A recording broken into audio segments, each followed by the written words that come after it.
ፀሓይ ታሪኽ ዝሸልማ ምብራቕ ፍትሒ ደደቢት ዝሽማ ፀሓይ ዘይትዓርባ ኩሉ ሻዕ ንጎሆ ኣይሰምት ከልሚድያ ደደቢት እንሆ ምስረታ ሃገረ ትግራይ ዝረጋገጽ ብእን ምስርተን ትካላት ዳዕበር ኣማዕዲና ብንርኤን ናይ ዓዲ ሃገር ትካላት ይኾና ሃየ ትካልና ንሓግዝ ዘንበት ዝዓመመት ውራይ ስለዚ ደደቢት ክትዕንበብን ክትዓቢን ሽርሕል ጸላትና ክጽልምትን ደደቢት ንሓግዝ ኣባላት ደደቢት ንኹን ደደቢት ሚድያና ልሳን ህዝብና ደደቢት ቲቪ ብዓወት ክኽንበት ዝዓመመት ውራይ ደደቢት ሚድያና ሚድያ ህዝቢ ትግራይ ደደቢት ሚድያ ህዝቢ ትግራይ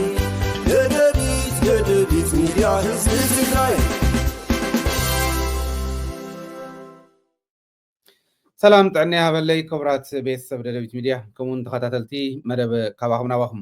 ናይ ዝዕለት መደብ ካባኹም ናባኹም ሒዝና ቀሪብና ኣለና ምሳና ፀኒሕኩም ምድለዋትና ክትካፈሉ ዕድመና እዩ ከምቱ ኣብ ርእሲ ትርእይዎ ዘለኹም ዓበይቲ ነጥብታት ክንርኢ ኢና ፈላማይ ትሕዝቶና ናይ ሎሚ ኢልና ዝሓዝናዮ ግን ኣብ ግዜያዊ ምምሕዳር ትግራይ ዝተገበሩ ለውጥታት እንታይ እዮም ዝብል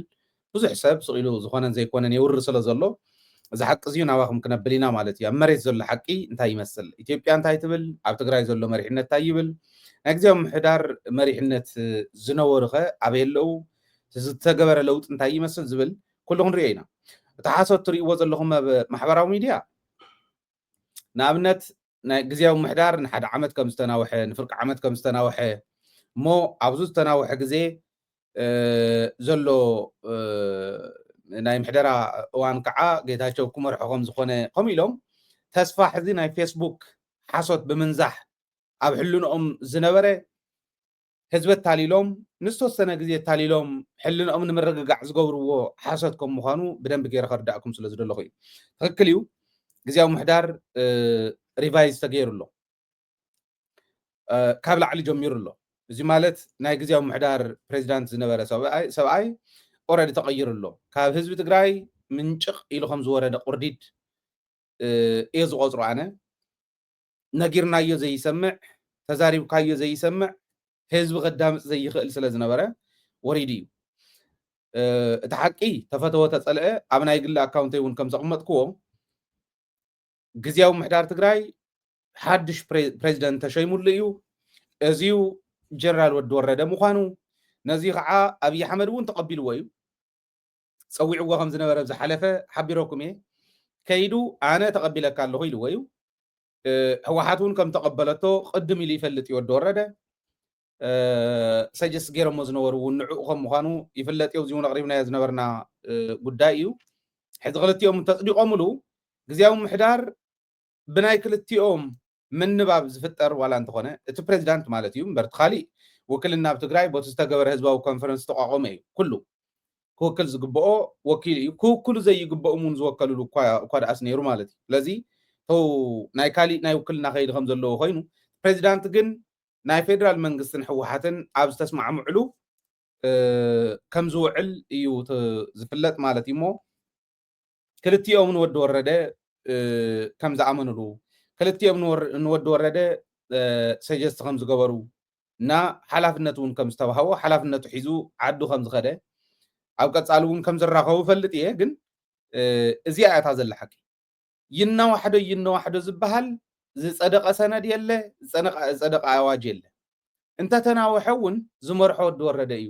ተተናዊሑ እውን እቱ ሕዝና መሪሕነት ዝመፅእ ቲም ኣብ ሓፂር እዋን ናብ መረፃ ከሰጋግሮ እየ እንድሕር ኢሉ ክመልሶ ዝኽእል ሓይሊ ከም ዘየለ ክትፈልጡ ክትክእሉ ኣለኩም እቶም ዘደናግሩ ዕላምኦም እዩ ተሓሲቦሞ ዝነበሩ ስለ ዘይኮነ ሕዚ ኣደናጊርካ ዝኸውን መሲልዎም እዮም ዝገብሩ ዘለዉ ጌጋ እዩ ሓቂ ጌታቸው ወሪዱ እዩ ወዲ ወረደ ናብታ ስልጣን ወፂ እዩ ተረኪብዋ እዩ ኦረዲ ማህተም ሳይ ዘሎ ኣይረከብኩን ዶ ካሊእ ዶ ይብል ነይሩ ጌታቸው ንሱ ብዘየገድስ ማህተም ወዲ ወረደ ዝበሃል ጀነራል ታደሰ ወረደ ዝብል ማህተም ይስራሕ እምበር ጌታቸው ዝብል ማህተም ኣይኮነን ዘድሊ ናይቲ ፕሬዚዳንት ዝብል ተኽቢ ማህተም ሒዙ ከደ ይኽእል እንተኸደ እውን ይስራሕ ፀገም የብሉ እዚሁ ናይ ትግራይ እምነት ጥራሕ ኣይኮነን ናይታ ብማዕረ ድምፂ ኣብቱ ናይ ፕሪቶሪያ ተስማዕሚዓ ዝመፀት ውድብ ድሌትን ናይ ፌደራል መንግስቲ ድሌትን እዩ ዝኸውን ማለት ናይ ክልቲኦም ድሌት ስለ ዝኾነ እየ ዘውርዮ ዘለኹ ስለዚ እዚኣ እቲ ሓቂ ካብ ወፃኢ ኣብ ትግራይ ዘለዉ ካልኦት ሓቅታት እውን ክነግረኩም ይደሊ ኣብ ናይ ግለይ ሕጂ እውን ኣቕሚጦ እዮም ነይረ እየ ቅድም ኢለ ናብ ስቱድዮ ኣብ ዘይነኣተሉ እዋን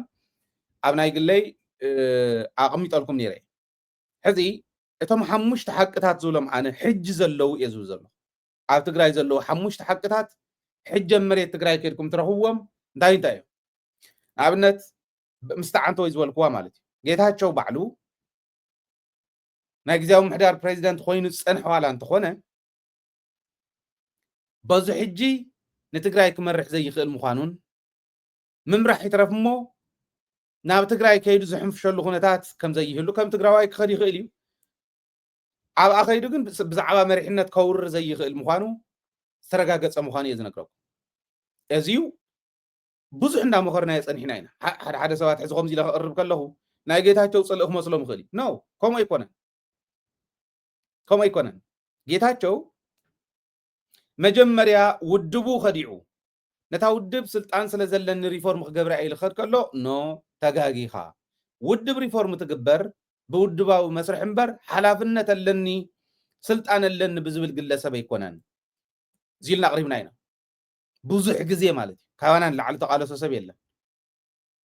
ኣነ እውን ከም ግለይ ከም ካልእ ትግራዋይ ተገሪሄ ጌታቸው ደሓን ፍልጠት ዘለዎ ሰብ እዩ ዝመስለኒ ነይሩ ዝፈልጥ ሰብ ኣነ በይነ እየ ዝፈልጥ ኣይብልን ዝፈልጥ ሰብ ንካልኦት እውን ዘዳምፅ እዝኒ ኣለዎ ከምቲ ኩሉ ግዜ ዝብሎ ማለት እዩ ዘዳምፅ እዝኒ ዘይብሉ ኣነ ዝበልኩም ግበሩ ዝብል ሰብ ክኸውን ኢለ ሓሲበየ እውን ኣይፈልጥን ይድግፎ ነይረ እየ ንጌታቸው ኣነ ጌጋ ነይሩ ድሓር ምስ ተረዳእና ግን ምቅላስ ጀሚርና ተቃሊስናዮ ምስ ህዝብና ኮይና ተቃሊስና እውን ኣውሪድናዮ ኢና ምስ ህዝብና ኮይና ስኢሉ ኣይኮነን ወሪዱ ዋጋ ከፊልና ተድሕሬና እንዳመፁ ንሚድያና ቻሌንጅ ገይሮም ንዓይ ቻሌንጅ ገይሮም እስካዕ ናይ ህይወት ፈተናታት እናገበሩ እዮም መፅኦም ስኸይበሉ ንሰሙ ከም ቲም ይብድሉ ከም ዝነበረ ቃሊዕና ግን ህዝብና ስለ ዝነገርና ተቃሊዖም ወሪዶም እዮም ስለዚ ኣብ ጌታቸው ክንርኢ ከለና ካብተን ሓቅታት ሓንቲ ጌታቸው ናብ ስልጣን ኣይምለስን 4 ነጥቢ ቅመጥ ሲልካ ዓጀውጀው ይትበል ኣብ ማሕበራዊ ሚድያ ንርኢ ኣለና ዝብልዎ ዘለዉ ገለ ሰባት ማለት እዩ ጌታቸው ኣይምለስን ናብ ስልጣን ዝመለሰሉ ኩነታት የለን ዝደረቀ እዩ ናብ ትግራይ ስልጣን ሒዙ ክምለስ እውን ኣይኽእል ንሱ ይተረፍ እሞ ንወፃእ ሕክምና ክሕከም ከይወፅእ እውን ተኸልኪሉ እኮ ጠጠው ኢሉ እዚኣ ሓንቲ ሓቂ እያ ካልአይቲ ጻድቃን ኣሜሪካ እዩ ዘሎ ኣሜሪካ ኮይኑ እንታይ ይገብር ኣሎ ንሪኦ ኣለና ንፅባሕ ዝተታሕዘ ንብድሕሪ ፅባሕ ዝተታሕዘ ኣኼባ ከም ዘለዉ ንፈልጥ እየ እዞም ፅሑፍ እኳ ዘይኽእሉ ብስርዓት ናብ ሓደ ፕሬዚዳንት ዝግባእ ዝምልከት ንዑ ዝምጥን ፅሑፍ ክፅሕፉ ዘይኽእሉ ወራዳታት I can't be silent about ትግራይ ዝብሉ ከምኡ ዝብል ጉጅለ ዘለዎም ንትግራይ ክብፅብፁ ንትግራይ ክሕምሱ ተላዒሎም ዘለዉ ሰባት ንሳቶም ዓዲሞም ሞ ምስ ፕሮፌሰር መድሃኒየ ታደሰ ሓቢሮም ክቐርቡ ይፋለጥ ከም ዝነበረ ሪኢኹም ኢኹም ናይቶም ክሓቲ መስመር እናተጠቐመ ንንመን ከም ዝረኸበን ምስ ንመን እንታይ ይገብር ከም ዘለውን ንፈልጥ ኢና እዚ ክንከታተሎ ኢና ክንቃለሶ ኢና ካሊእ ስለ ዝኾነ ይኮነ ትግራዋይ እዩ ግን ፀረ ትግራይ ዝኾኑ ስራሕቲ ዝሰርሕ ትግራዋይ ስለ ዝኾነ ንቃለሶ ምስ ህዝብና ኮይና ንዕኡ እውን ተቃሊስናዮ ኢና ሕጂ እውን ክንቃለሶ ኢና ፀረ ህዝቢ ትግራይ ዝኾነ ዝሰርሕ ሓይሊ ምስ ህዝብና ኮይና ንቃለሶ ከምታ እንዳገበርናዮ ዝመፃናን ከምታ ዝተዓወትና ኣላ ስለዚ ጻድቃን እውን ኣነ እንተኾነ ልቢ እንተሃልይዎ እንተይተዋረደ እንዳሃለዎ ብዘለዋ ክተርፍ ክኽእል ኣሎ ክመፀ ይኽእልን ዝብል እምነት እዩ ዘለኒ እንተመፀ እውን ግን ስልጣኑ ከም ዘይርከብ ርግፀኛ እየ ኣይርከባን እታ ዝነበራ ቦታ ኣይረኽባን ክብል ከለኹ ህዝቢ ትግራይ ስለ ዝፈልጦ ህዝቢ ስለ ዝተረድኦን ፀረ ህዝቢ ኮይኑ ይኸይድ ስለ ዝነበረን ጥራሕ እዩ ኣይረኽባን ኢትዮጵያ እውን ጻድቃን ንክምለስ ጌታቸው ንክምለስ ኣይደልን ንጌታቸው ጠጠው ዘበልዎ ኢትዮጵያ እዩ ካብ ኣዲስ ኣበባ ኣይትወፅን ኣይትምለስን ንትግራይ ኣይትወፅን ንወፃ እውን ኣብዚ ፅናሕ ኢሎም ከፍ ዘበልዎ ንጌታቸው ባዕሎም እዮም ጻድቃን እውን ከምኣ ዝገብርዎ ይመስለኒ ንትግራይ ከይዱ ግን ዝርከባ ስልጣን ከም ዘይትህሉ ተተረከበ እውን ተዋሪዱ ከም ዝምለስ ርግፀኛ እየ ማለት ክመዓራረኽ ክእል ኣለዎ ክበሃል ከሎ ወናኒ ዘይብሉ ስልጣን ሒዙ ሪፖርት ዝገብረሉ ሓይሊ ዘይብሉ ኦኬ መን ከም ዝወከሎ ዘይፍለጥ ብተንኮል ኣቲ ተንኮል እናሰርሐ ዝነበረ ሰብኣይ ዓደ ፍሪሱ ከብቅዕ ከሎ እንደገና ከፍርስ ካልእ ፍሕሶ ክፍሕስ ክመፅእ ይኽእል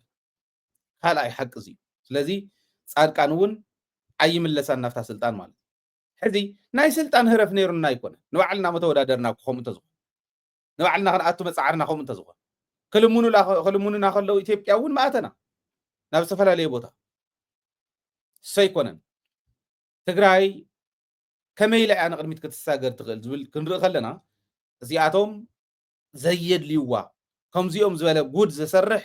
ዘየድልያ ዓዲ ምዃና ስለ ዝርዳእና ጥራሕ እዩ እዚ ጻድቃን እውን ይምለሳ ሳልሳይ ፕሬዚዳንት ናይ ግዜያዊ ምሕዳር ሕጂ ፍተውዎ ፅልእዎ ወዲ ወረደ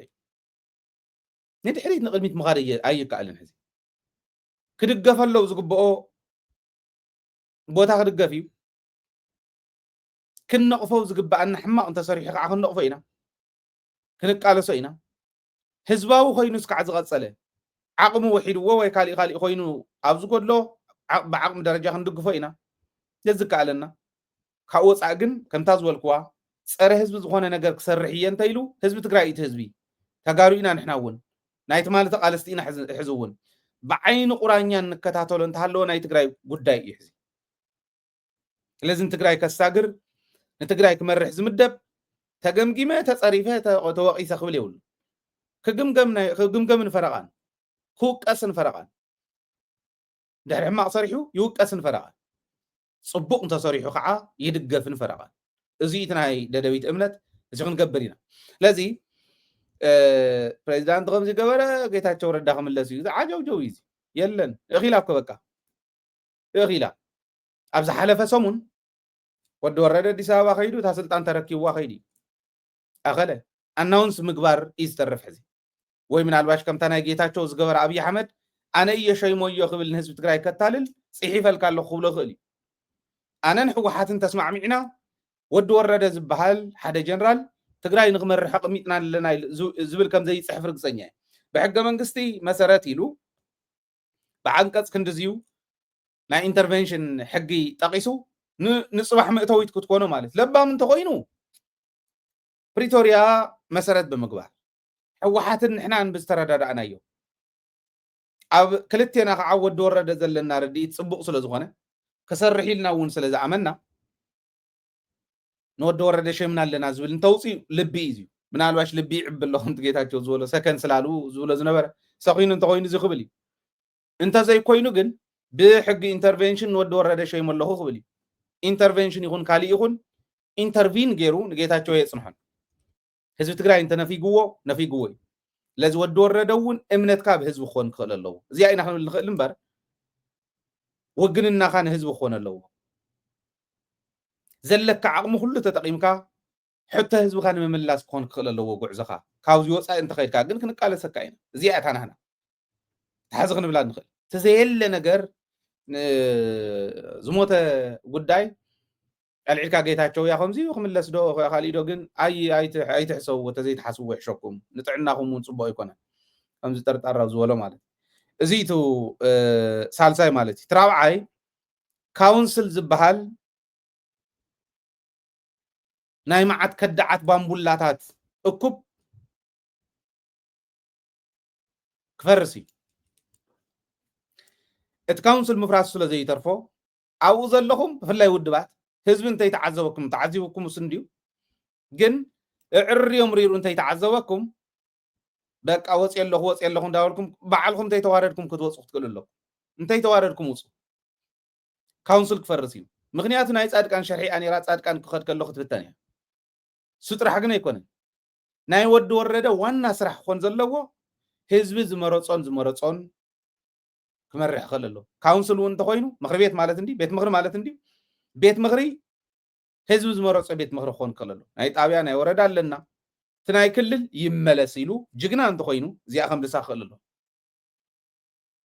زي أخم لسالو أبي يحمرون فقيدو سلازنا ورا بتنقل صاد كان بتنقل ناي كالو أتوم زفرس مخانو أسفا برهاز نجرنا طرح أخلتي آمينو ملناني روميوم من كيدو خمسة فرس عينا زي فلتنا نبري لتجري يفحب الوا كل جزء اسمعكم الله سلازي كونسل كفرسيو اتغالي تزنبر تنبر تزوز مرص أخم اللس دي من لسن كن ريعنا لبامات تخوينو ولا أبي حمدون كم خبر خلا لو إزول تزاي كوينو جن تحز كونسل بهذا زول مفراسة يترفون سلازي تي تواردكم عريهم وصخا ويزول لبامات تخوم زيو ترابعي حقي وتقراي زول حمشاي بوزح سب دقفنا بوزح سب النقرب حساب تردينا ولا أنت نبرة وحدات زي تردونا عبزنا ورلو مس حرامز قتيمنا مس انباتات تدافئنا سعرنا هنا دادويت ميديا مس حزب أخوينا سعره حزب دادويت ميديا سعرهم يزول أنا هذا سعراين تسعراين اللو إلى هاي له قال لهم هاتو كلن ديو بتخكل سعراين تسعراين نيري اتقطم ناي حزب وقننا زلوا من صار حزب زغون حيلتات يم زغطو نيرو حزب زحازه كل غزي سلا سعر جن ددبيتون حزب سلا زحازت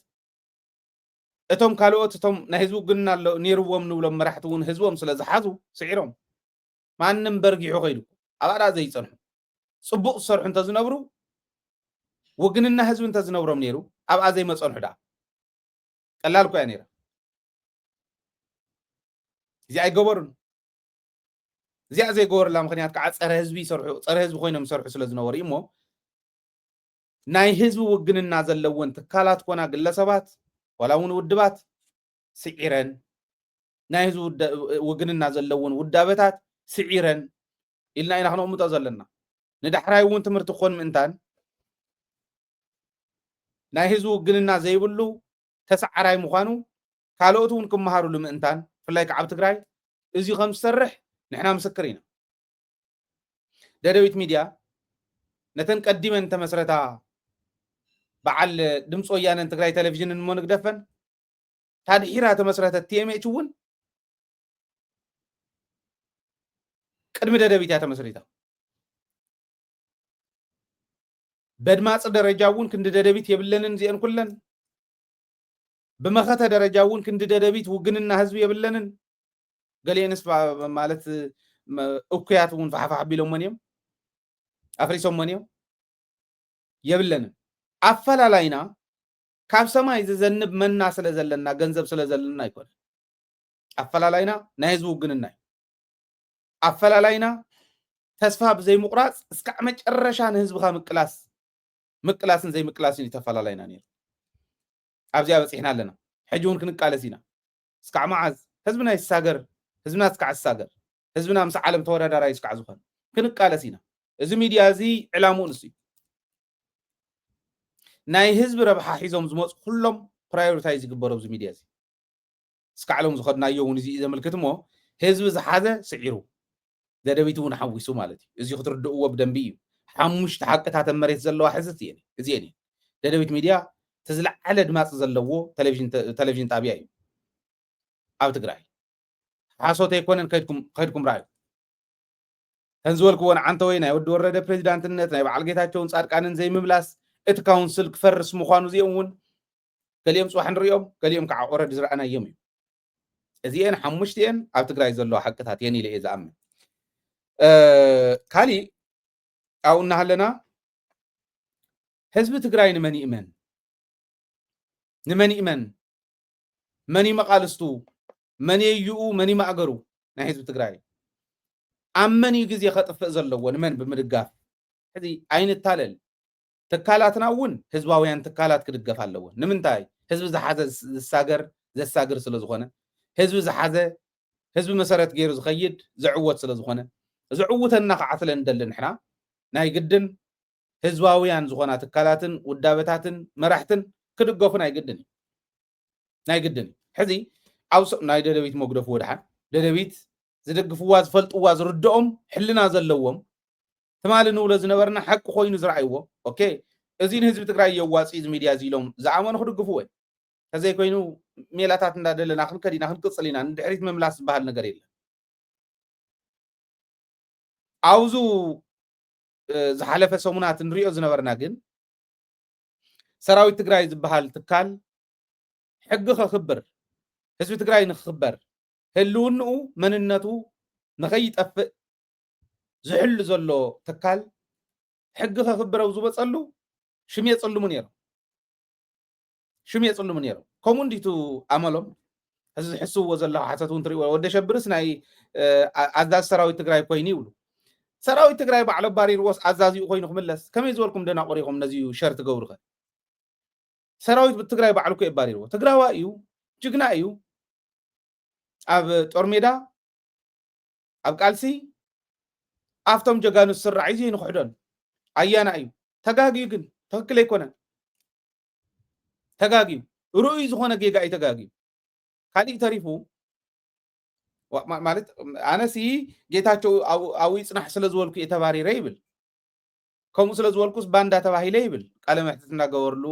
አይ ቲንክ ኣብ ዝኾነ ኣኼባ ንሱ እንዳተዛረበ ሰሚዕ እየ ኣለኹ ቆሪፆም ዘውፅዎ ጌታቸው ጽናሕ ስለ ዝበለ ይኮነን ተጸሊኡ ዋ ዘየለው ነገራት ኮነ ጊርናይ ደመቀ ዘውዱ ዝበሃል ወዲ ትግራዋ እዩ ኣብኡ ዘለው ተጋሩ ኣኪቡ ነቶም ፋኖ ጠሊዞም ኣውፅኦሞም ሕዚ ንምእታው ተዳሊና ይኸፍትልና ኣለው ስምምዕ ይግበር ኣሎ ኮይልና ዘየለ ከምቲ ጻድቃን እውን እተው ይውልና ደየለውን ናና ጉዳይ ክዘይ ኮይኑ እምበር ዝበለን ከምቲ ጻድቃን እውን ሰራዊት ይበተን ዝበሎ ሱን ይበተን ኢሊ ምስ ደመቀ ዘውዱ ዝገበርዎ ዝርርብ ግን ኣይነበረን ጥራሕ ኣይኮነን ደመቀ ዘውዱ እዚኣ እንዲ ዝብል አንድ ጥያቄ ላንሳ ኮሎኔል በየትኛውም ጊዜ ወደ ወልቃይት ጥሰን እንገባለን እያሉ ትግራይ ውስጥ አሁን በተለያዩ ቦታዎች ወታደራዊ ስልጠናዎችን እየወሰዱ ነው የትግራይ ወጣቶችን እያስታጠቁ ነው ህወሓት እንደምታውቁት እና ወደ ወልቃይት በማንኛውም ጊዜ ጥሰን እንገባለን ወደ ወልቃይት የህዝብ ማዕበል ይዘን እንገባለን እያሉ አሁን ይሄን እያሰሙ ነው በተለይ በየካቲት ወር እናደርገዋለን ብለው ነበር እስካሁን አልሆነም እንግዲህ ወደፊት የሚሆነውንም አብረን ነው ከዚህ አንፃር እናንተ ዝግጅት ምን ይመስላል አሁን መጠነ ሰፊ ወረራ የማድረጋቸው ጉዳይ እንደሆነ እየተከታተላችሁ ያላችሁት አርሱ እናቀዋለን መንግስትም ያቀዋል በቂ ነው የሚባለው ዝግጅት ተደርጓል ዝርዝር መግለጽ ባያስፈልግም ግን መምጣት ይችል ይሆናል መመለስ ግን አይችሉም መመለስ ለማለት እኮ ነው ተማሐርኛ እስክንዳይ ወነ ይኸለን ተውሳኹ ምስኪናይ ትግራዋይነቱ ሸይጡ ገለገሊዮም ይውሉ ወለው ደመቀ ዘውዱ ትግራዋይ እዩ ሓደ ኢንጂነር ናይ ማሕራት ወላዲ ኢሊት ይብል ነይሩ ትግራዋይ ዘይሩ ናብ ትግራይ መምላሰ ይተርፎ እንተ ዘይተመለሰውን ባዕሎም መጽኦም ከዓብጥዎ እዮም ንዖም ክስዕሮም ይኽእልን ኢሉ ይዘቕምጦ ደመቀ ዘውዱ ተማሐርኛውን ዕሩ ይካኣለ ትግራዋይ እዩ ሓቁ እዩ ወደ ሸብሩውን ትግራዋይነቱ ኣይኮነን ንሕና ንኽሕዶ ዘለና ኣቡኡውን እቲ ወደይ በቡኡ ትግራዋይ በዲኡ ትግራዋይ እንታይ ሞ ክገብር ብምንታይ ደፊእኹም ጸምበር ተወደይ ትግራዋይ ወይ ኢሎም ክዛረቡ ኣብዚ ኣቕሪብናልኩም ነርና ኢና ደመቀ ወደይ ምዃኑ ነገረካ ኣለኹ ካልእ እንተጠየቅካኒ ድፈልጣ ወላ ሕጂ ትኹን ብሓልነኽ ፈረኸኹንኩ ንወደይ እንተ ድያ ልሙዕድዩ እንተ ድያ ጥፍኦ ድዩ انت حكي دي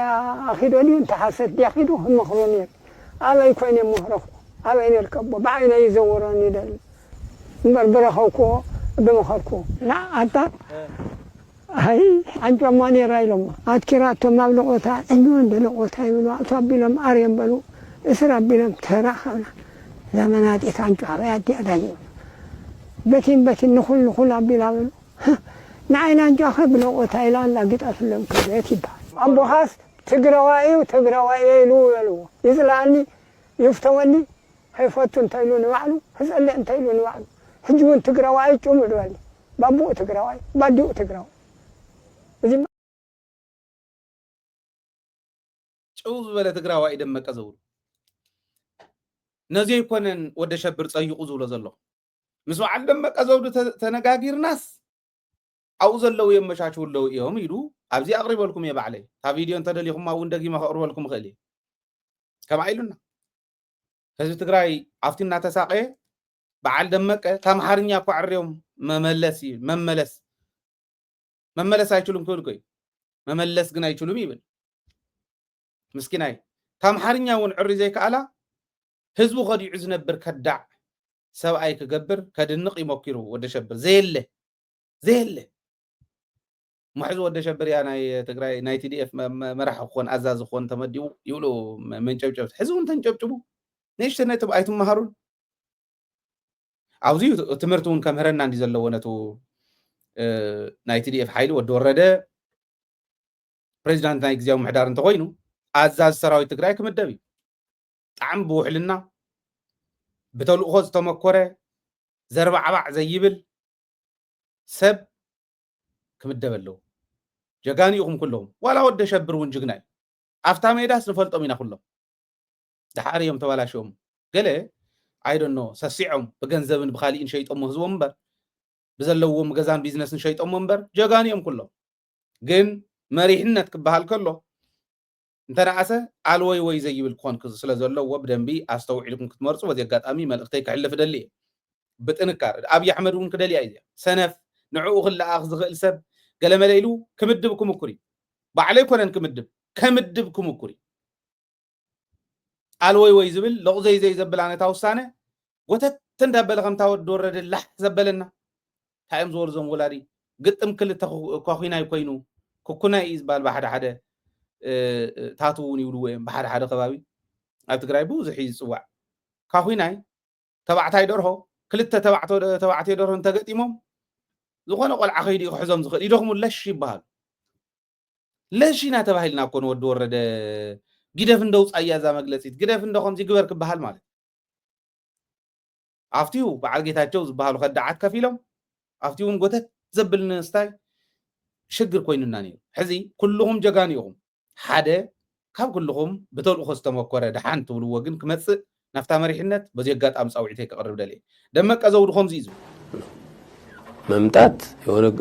ሰዓት ገብቶ የሆነ መሬት መያዝ ይችል ይሆናል እዚያ ቦታ ግን መኖርም ተመልሶ ትግራይ መመለስ ግን አይቻልም ያንን የራሳችን ዝግጅት ስለምናውቅ ማዕበል ስጋ ይዞ መጥቶ የትግራይ ህዝብን እንደ ቃጎታ ሮቦት ታውቃለህ እንደ ሮቦት ህዝቡን ወደ እሳት ሊያስገባው ይችላል ያንን ሙያ ያላቸው ትግራዋይ እኮ ተምዘሰልጠኑ ወኮ ይኹም ዝሉ ዘሎ ይተረፍደን እስኻስ ከም ጀነራላት በጽሕና ዝብሉ ሳላ ጀጋኑ መራሕቲ ሰራዊት ትግራይ ዝሰልጠኑውን ተማሪኾም እኮ ተታሒዞም ክልተ ግዜ ሰለስተ ግዜ ተታሓዙ ማለት ነቲ ሰብኣይ እዚ እንተሒዝኩሞ ብኢድ እንተሒዝኩሞ ሓደራኹም ኣፅንሑልና ክንሪኦ ከይድና ክንነግሮ ኣንታ ፈዝርዕ ክንብሎ ሸያጥ ዓዲ ባንዳ ክበሃል ማለት ክበሃል ክኽእል ኣሎ ህዝቢ ትግራይ ከምዚ ዝበለ ባንዳ ዓዱ ንኽንዱዚ ዓመት ህዝቢ ወፈናቂሉ ዝነበረ ተባሂሉ እንዳተፈኣሉ ኸይድ ህዝቢ ከም ዝበለ ጉዕዙይ ሰብ ግን ሰብ ገይሩ ስኢሉ ጽቡቕ ይዘራረቡ ከም ዘለዉ ገይሩ ይነገርና ወዲ ሸብር ሕዚ ኣነ ወዲ ሸብርና መራሕነት ከምፅዮም የምፅና ይኮነን ዝብል ዘሎ መን ከም ዘምፁ ይፈልጥዎ እዮም ትዝብሎ ዘለኹ ከም ሓደ ትግራዋይ ከም ሓደ ናይ ትግራይ ትካል እውን ደደቢት ንሕልፎ ዘለና ክርድእዎ እዮም ዝብል እምነት ኣለን ህዝቢ እውን ይርድኦ ይኸውን ላዕሊ ስለዚ ትዝመፅእ ሰብ ብደንብ ዝተውዒልኩም ክትመርፁ ኣለኩም እዩ መን ክነድንቕ ከም ዘለና ህዝቢ ትግራይ ንመን ክድግፍ ከም ዘለዎ ግን ቶም ባንዳታት ዝብልዎ ዘለው ኣብ ልዕሊ ሰራዊትና ዝገብርዎ ፀለመ ኣብ ልዕሊ መራሕቲ ሰራዊት ትግራይ ዝገብርዎ ፀለመ ርኢዩ ዝሰግእን ርኢዩ ዝኽተልን ክህሉ የብሉን ንመን ክነድንቕ ንመን ክንድግፍ ከም ዘለና ንሕና ይኮናን ፀላእትና እኮ ይፈልጥዎ ፀላእትና ይፈልጥዎ ደገፍትና እውን ብደንብ ገይሮም ይፈልጥዎ ፖለቲካ ይፈልጡ እዮም ዝበሃሉ ፖለቲከኛታት እውን ኣናሊሲስ ይሰርሑሉ ኣለዉ ፖለቲካ ይርድኦም እዩ ዝበሃሉ ፖለቲከኛታት ህዝቢ ትግራይ ምድጋፍ ዘለዎ ነዚ እዩ ነዚኦም እዩ ዞም ሓይልታት እዚኦም እዮም ከውፅዎ ዝኽእሉ ዝብል በቶም ተንተንቲ ፖለቲካ ዝበሃሉ እውን ንሰምዑ ኣለና እዚ ኢና ክነስተውዕል ዝግባአና ማለት እዩ በማን ነው ከሁሉም በላይ መተማመን ያለበት በጊዜያዊ አስተዳደሩ አይደለም በቲፒኤልኤፍ አይደለም በማን ነው መተማመን ያለበት በቲዲኤፍ ነው በታጠቀው ኃይል ነው ለምን የህልውና አደጋ ልትከላከል የምትችለው በዚህ የታጠቀ ኃይል ነው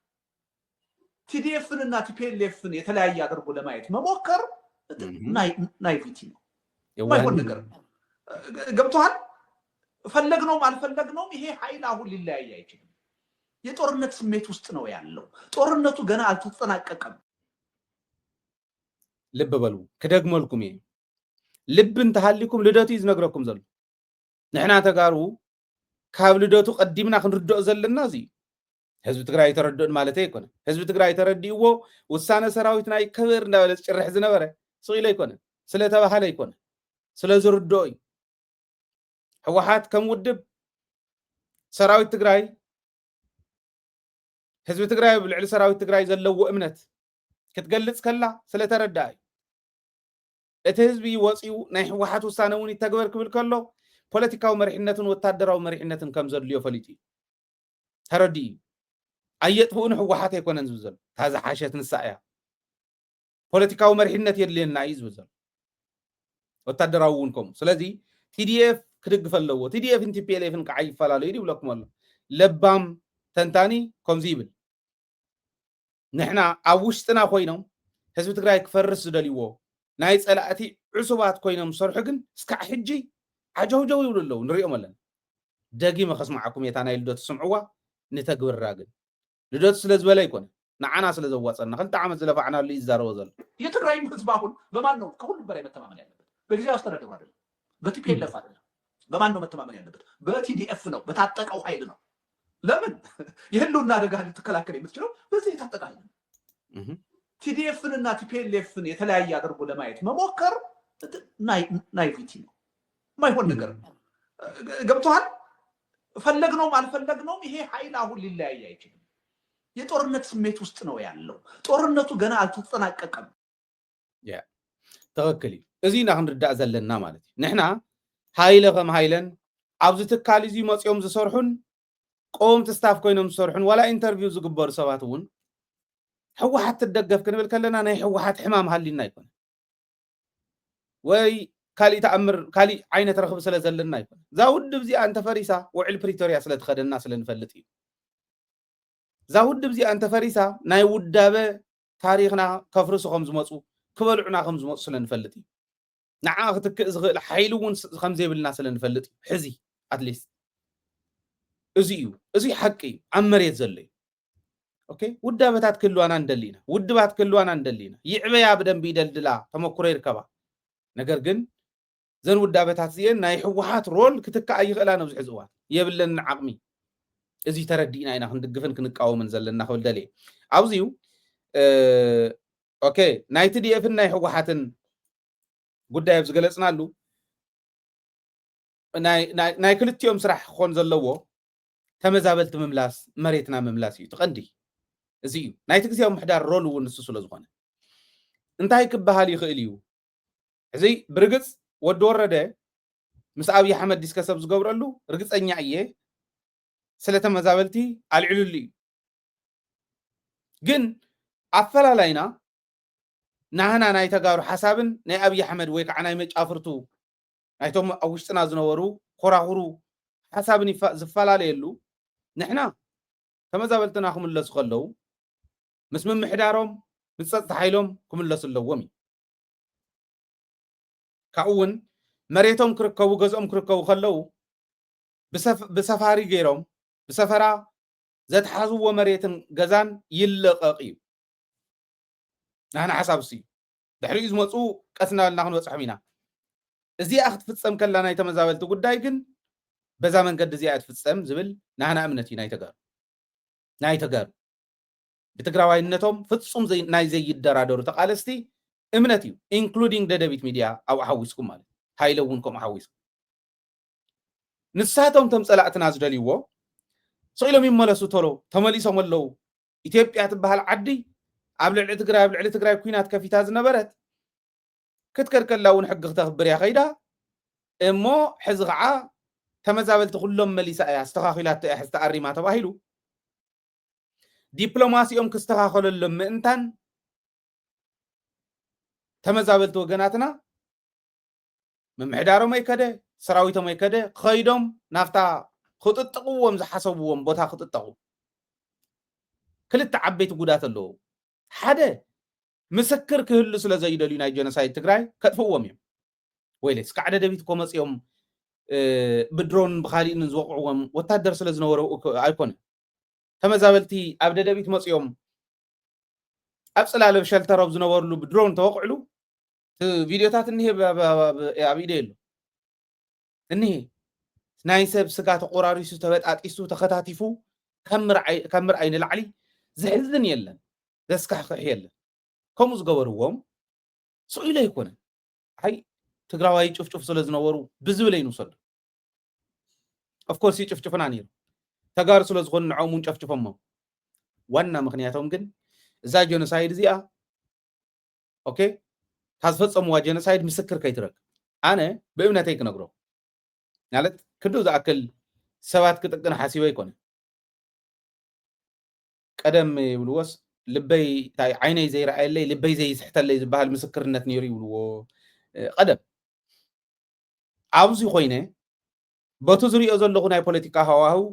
በቱ ዝሪኦ ዘለኹ ናይ ገለገለ ሰባት ክድዓት እቶም ክስውኡ ዘይግብኦም ተሰውኡ ወገናትና ኣያታትና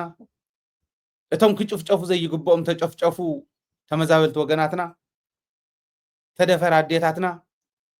ከምዚ እንተገበርና ይሓይሽ እንዳበሉ ዘማኽሩ ኣብ ትግራይ ውሽጢ ዝነበሩ ክሓድቲ ስለ ዝነበሩ ንፀላእቲ ብከምዚ ይነግርዎምን ሓበሬታ ይብፅሕሎምን ስለ ዝነበሩ ዝኸፈልናዮ ዋጋ ኢለ እየ ዝኣምን ከምኡ ኢለ እየ ዝኣምን ንሪኦ ኣለና እኮ ሕዚ ኦኬ ኣብ መከራ ኮንካ ክትምለስ ምዃንካ ዘይትፈልጥ ኣብ ዘይትፈልጠሉ ደረጃ ኮንካ ስልጣን ንዓይ ይግባአኒ ምባል ኮነ ተባሂሉ ተልእኮ ተባሂልዎ ዝኣተወ ሰብ እንተዘይኮይኑ ከምኡ ክገብረ ይኽእል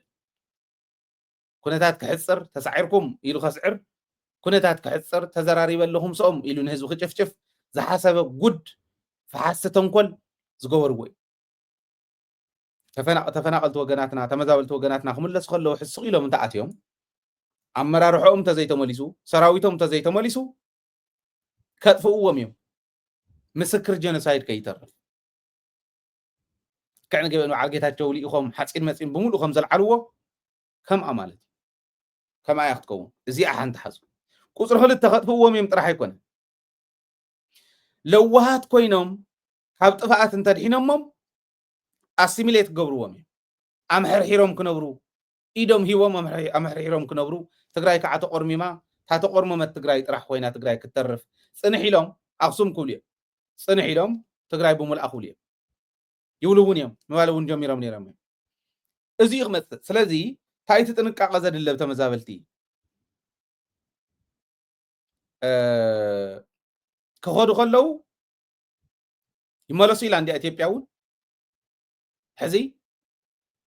ክምለሱ ከለዉ ግን ምስ መራሕቶምን ምስ ፀጥቶኦምን ዝብል እያ ዘይተቕበሉ ንምንታይ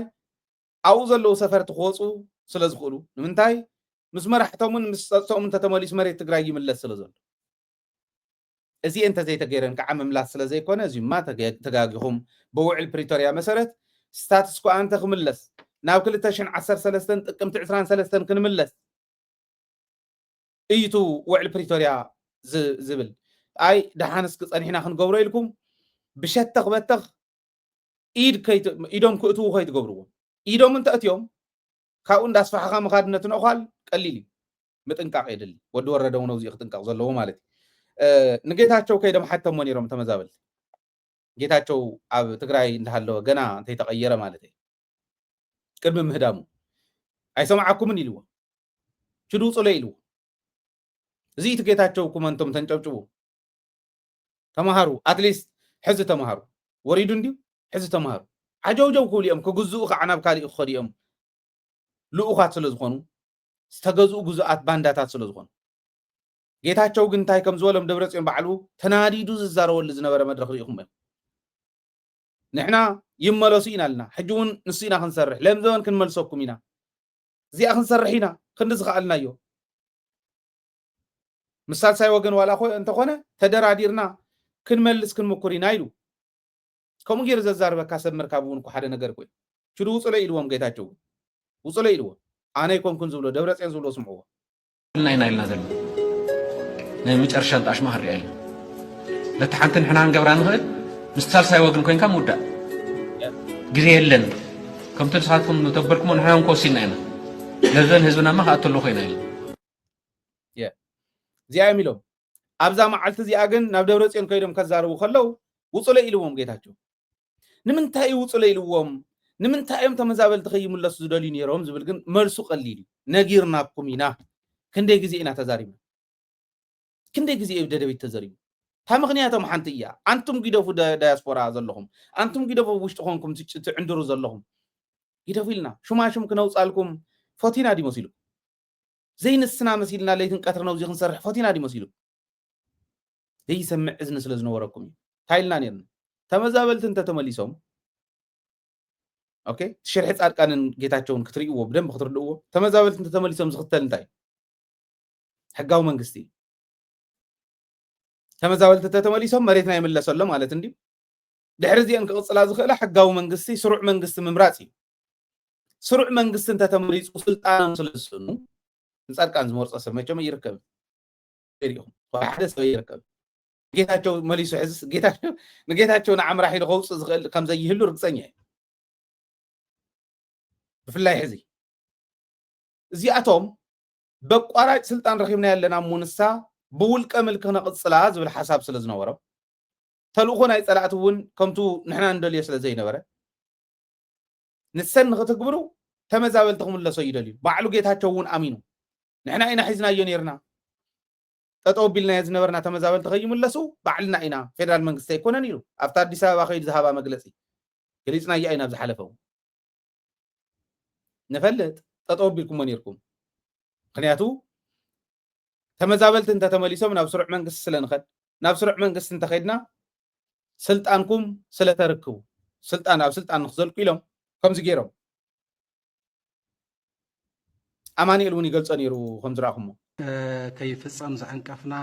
نحنا اينا نبر منقست اثيوبيا توساخو زبل زرباون لوم عنت كزرب نسمع لنا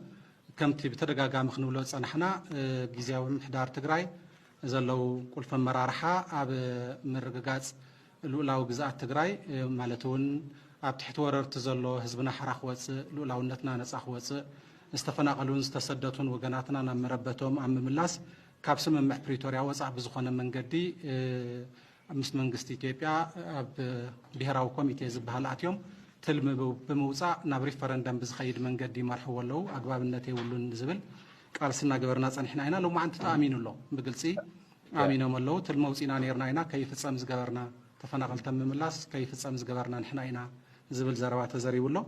عب دي أرون كان مود بيخون سراوي تجراي حزب تجراي عب تجراي زلوا أتوقعت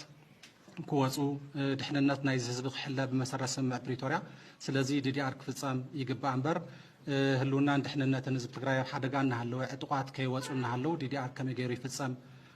زبل حطوتاتي خلع على صانحو لذي لما أنت جن كم سمع خمود دي أركلتي ففت سمع له زبل زيون كنا عنك فوت صنحنا نحنا هنا زبل زرواتاتي سمع له حلا في النت زجود له أيوس لذي مستفنا قلتي تأساسيرو ويستفنا قلتن استسدتوا وجناتنا زملكت كم حوحات حزنا يقوام ترجع جامنا جلسنا صنحنا هنا حزون من جام زأكل أبتجراي زوار روحيلتات توم عطوات يوصو زي حقاوي من محدارات يفرسو حدش تسافرتي ناب عدوم يملسو سلازي استفناقلن استسدتون وجنات حزبنا نام مربتو يملس ستاتس كو انت وي ناب قدم خوينات ناب نور نملس ناي وسن يكون ناي مننت حتو انتهاليو بمسرة حق منغستي كقرب زقبؤو زبل قوام حزنا تقالسنا عينا صنحنا لذي زي قلص زخونه متكلاو زخونه قواميو كابز وصاب سلازي حوحته قوام الله غودل يبلو من يكونن زبزلو سبات يوم غودل خلومي تنأسجن وا اتليست حمام كاز فلطلكاون كصبق كوي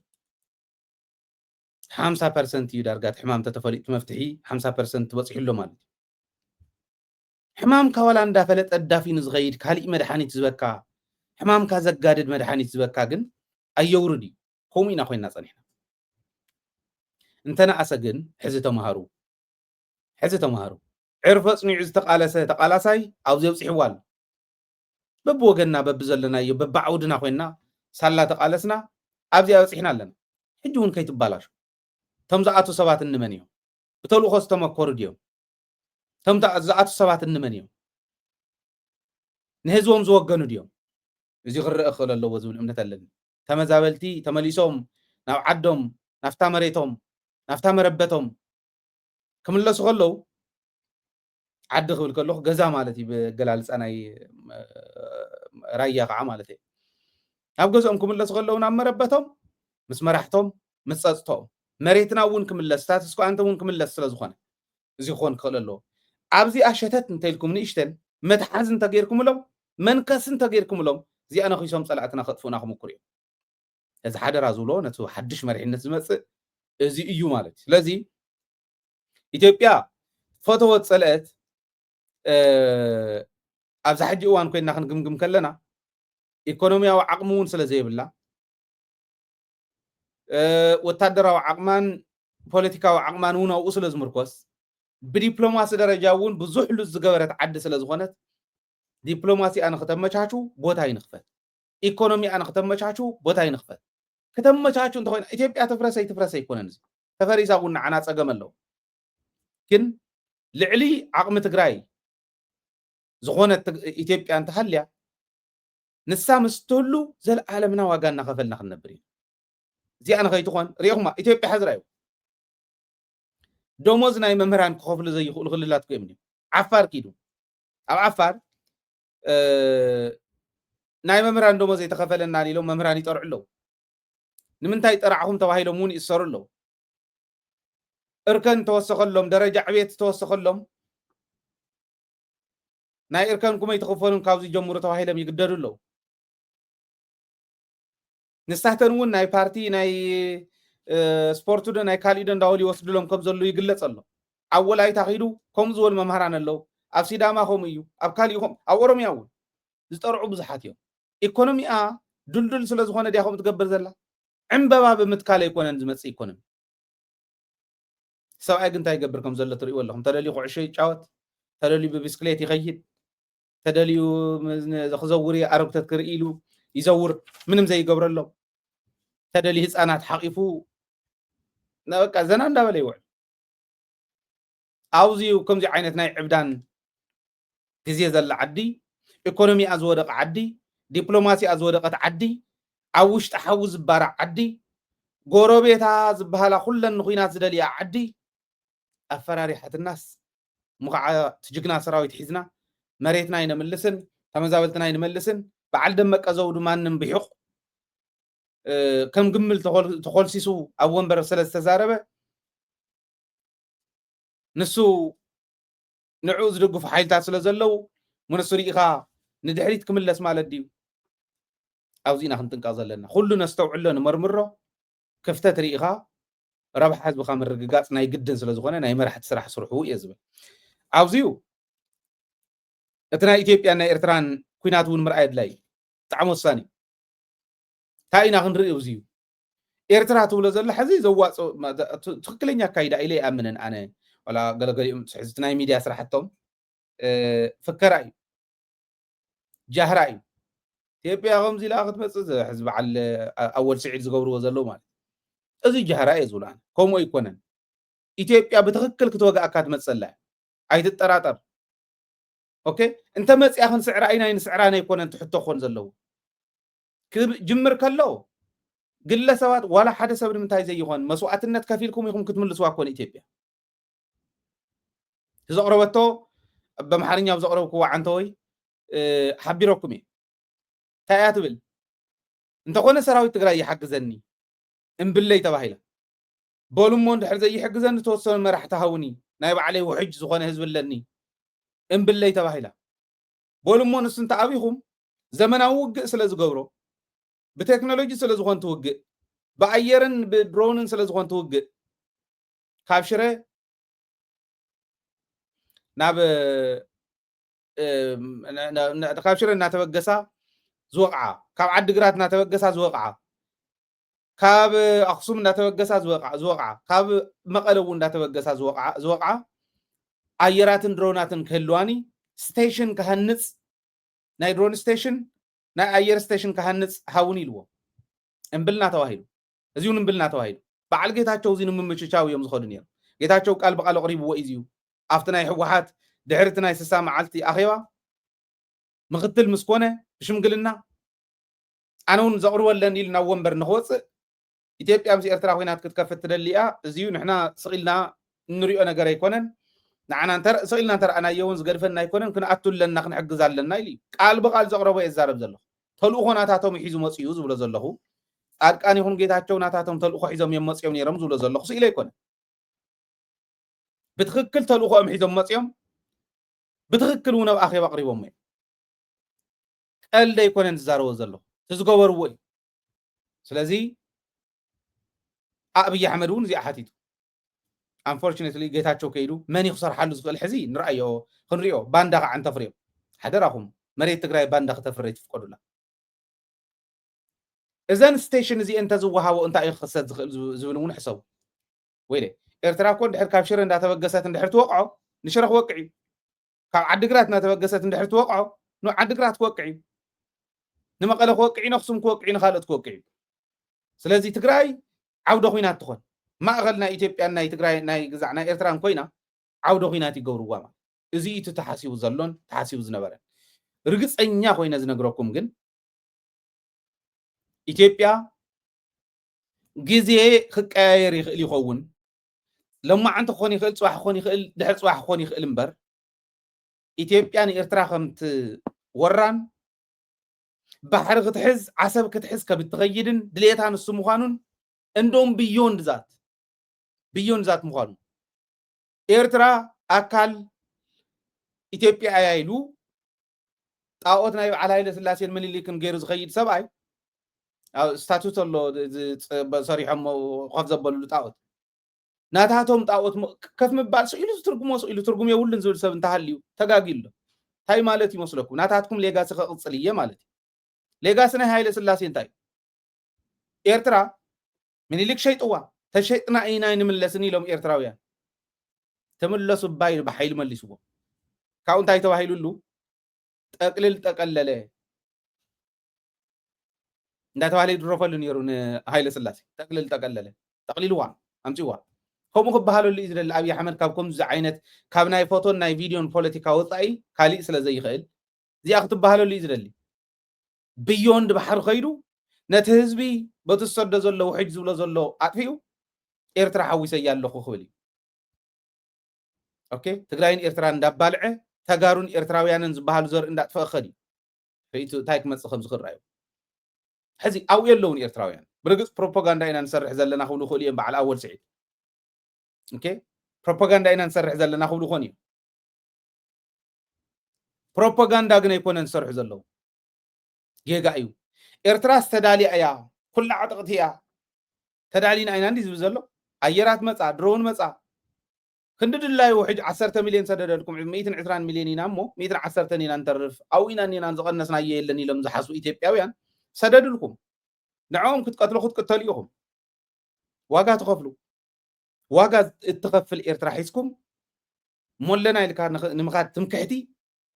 تخكل يكون تا بروباغندا تخكل يكون تاني أنا حزب أخيرا يوم سياخم الله سمو كستغاقلوا جالي يكون تخكل كم زي كونه يلك من ناقع عسل زغانة يملكت الناس لزغانة إيه الزارب زلهو تخكل يكون هني بنعقد بباقع زمن للسراويت يكون تفاتوا وتسأل أخت ما تصقم مارك ماي وورد هاي بالكم زلهو سمع عن حزة بتخكلكم أصخلوا هاي لتخكل الكانير كابل كي يموت مسرح يحشوكم كابتم كحتي أول شيء انتهي يسمعوا عفرتان كدات هتصقعوا بشاشة بشنخ عفرتان كدات هتصقعوا سلست خفلات سراويت فيدرال بسامرنا بإيرترا غنعين بوم حجر شد الشخفلات السراويت آتيو أبي أحمد ني إيرترا درونك سد اللايو منقستي إيرترا ختت أوجو كينات كجمريو زف حجر ما بعسب كينات كي نقبرسي السلسة ورحي هارور سلازغونة أي تعمنانيو بوم حجر كي نمتسسي البرهان مس إيرترا تسمامعو بنت الفاف كوك عنا خيليو بتقراي كي نمتسسي حوحات مس إيرترا سممع سلازغورو متعا يتخالن زف ودب عسب كسرحلون وتهدراون نقداون وعلم السعودي يرو إيرتران أمريكان أب سعودية حدا مستراو سمم عقيروم زف زي بروباغندا ጽቡቕ ንፕሮፓጋንዳ እንተኮይኖም ሰሪሖም እምነቶም ከም እንተኮይኑ ግን ክጠፉ እዮም ብርግፀኝነት የዛረቡ ዘሎ ክጠፉ እዮም ንሕና ኣብ ኤርትራ ዲፔንድ ዝኾነ ህይወት የብላን ትግራይ ነይርዋ እውን ይፈልጥን ኤርትራ እንዳመፀት ትድዕኻ እናተዛረየት መንገዲ እውን ትኽልክላ ሬድዮ እውን ተይተረፈ ትኽልክላ ታሪክ እንዳተዛረብኩ ፀኒሐ ከምኡ እያ ደጊፋታ ይትፈልጥን ትግራይ ትግራይ ግን ዋርድያ ኮይና ሓልያታ እያ እስካዕ ሕዚ እዚ ዘይተረዳእኻ ሞት ፕሮፓጋንዳኻ ብትሕዝ ብሎ ዘሎ ዓይነት እንተኮይኑ ዘፍ ከብሉካ እዮም ተመሊሶም ንሶም ተነኣሰ 10 ሚልዮን ተሰዲደሎም ሓደ ንሰለስተ እንዳበለ እዩ ዝሓስበካ ዘሎ 3 ሚልዮን ኤርትራዊ ክንደይ ክገጥም ዝኽእል ይፈልጥን 10 ሚልዮን ወታደር እንተሰዲዱልካ ግን ሓደ ንሰለስተ ገይሮም ዋይፕ ኣውት ገብሩካ ክእሉ እዮም ከምኡ ኣይኮነን ሰላም እዩ ዝሓይሽ ግደፉ ኢልካ ሽማግለ ምስዳድ ትዕቢት ዘይምህላው ከምኡ እንተትኽእሉ ፅቡቅ ነይሩ ብዋናነት ግን ናይ ኤርትራ ናይ ኢትዮጵያ ናይ ኤርትራን ጉዳይ ክንርኢ ከለና ኣብዚዩ ኢትዮጵያ ሓያለ ፅዋር ኣለዋ ጥርጥር የብሉን እዚዩ ብደንቢ ኢናቱ ጠንካራን ደካማን ጎና ናይ ኢትዮጵያ ክንግምግሞ ኣለና ናይ ኤርትራ እውን ናህና እውን ናይ በዓል ኢትዮጵያ ፅዋር ኣለዋ ተዋጋኢ ሓይሊ እውን ኣለዋ ዛት ሚንስ ወታደር ክኾን ዝኽእል ሓይሊ ኣለዋ ማለት እዩ ከዋግእ ዝኽእል ስትራቴጂስት ግን የብላን ሓደ ወዲ ከምኡ ኢሉ ብደንብ ገይሩ ዘርዚሩ ዝለኣኸለይ ብጣዕሚ ደስ ዝብል ፅሑፍ ነይሩ ትክክል እዩ ከዋግእ ዝኽእል ስትራቴጂስት መራሒ ስትራቴጂስት ጀነራል የብላን ከም ትግራይ ክዋጋእ ዝኽእል ሰው ኢሉ ናብ ስታይ ክኣቱ ዝኽእል ንዓቦ እዚእቶ ኢልካዮ ከም ናይ ዓውዲ ውዕራይ ከተዙረ ትኽእል የለን ከተዙረ ትኽእል ባሎ ክቕልስ ዝኽእል ግን የለን ነታ ዓውዲ ክገብራ ዝኽእል ብክቢ ከምዚ ክዘውር ዝኽእል ዝቕልስ ቀላስ ተስታይ ግን የብሎምን ዛት ሚንስ ብደንብ ክመርሕ ዝኽእል ስትራቴጂስት የብሎም ኣፅዋርን ሰራዊት ክኾን ዝኽእልን መንእሰይ ግን መሊእዎም ጠንካራን ደካማ ጎናን እዚ ናይ ኤርትራ እንተኸድና ኣፅዋር ካፍቲያን ዝቐረምዎን ክህልዋ ይኽእላ ዘዋግኡ ጀነራላት እውን ኣለዉ ጥርጥር የብሉን እዚ ተጋሪኦም ኮሰሙ ዝዋጋእ ሓይሊ ግን የብሎም ለሽ ዝበለ እዩ ዘፍ ዝበለ ባዕሉ ዘፍ ዝበለ በቃ ውግእ እንተተባሂሉ መሊኡ ክጠፍእ ዝኽእል እዩ እንተመፀ እውን ረፍ ዝብል እዩ ከም ዘብ ትግራይ ዝኾኑ ጎቦስ መርኣይ ሲኢና ኣላ ከም ዝበሎ ተተማረኸ ኣለኒ ናይቶም ምሩኻት ናይ ብምሉኦም ኣርካይብና ኣሎ ታገቦስ መርኣየ ነበራን ኩሉ ወዲቑ ኢሉ በቃ ሞራል ዘለዎም ኣይኮኑ እንቶም ተዋጋእቶም ኣፅዋርን መዋጋእትን ግን ኣለዎ ሕዚአን ክልቲአን እንታይ እየን ዝደልያ ይመስለኩም ኢትዮጵያ ትግራይ ክልቲአን እዚአን ስለ ዘለዋ ናይ ትግራይ እንተወሒድዋ ኣፅዋር ይክውሕዳ ዝኽእል ዕጥቅና ካብ ፀላእትና እንዳበልና ስለ ንኸድ ክንደይ ግዜ ኢና ከምኡ ክንብል ከተሓትት ይግባእ ዕጥቂ ዝሰርሕ መሳርያ ማለት ናይ ወታደራዊ ኣፅዋር ክሰርሕ ዝኽእል ቴክኖሎጂ ክንእትለና ወይ ክሰርሓ ካብ ዝኽእላ ክነምፅእ ኣለና ኣነ ናተይ እምነት እዩ ካብ ፀላእ ዝማረኽ ከም ዘሎ ኮይኑ ነቲ ናይ ፀላእ ክማረኸሉ ዝኽእል መስዋዕትነት እንተይከፈልካ ክሕዝ ዝኽእል ግን ክህሉ ኣለዎ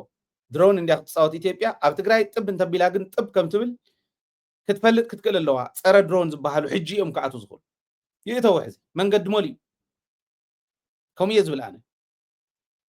ኩናት ክንከፍተሉ እንተይኮነስ ኩናት ክነትርፈሉ ከም ዝበሉ ቴክኖሎጂ ንእቱ እዩ ሕዚ ናይ ትግራይ ብቕዓት ስለ ዝፈልጣ ግን ክልቲአን ኤርትራ እውን ንትግራይ ሒዛ ንኢትዮጵያ ክትወግኣ ትደሊ ንምንታይ ተዋጋእ ሓይሊ ስለ ዘሎ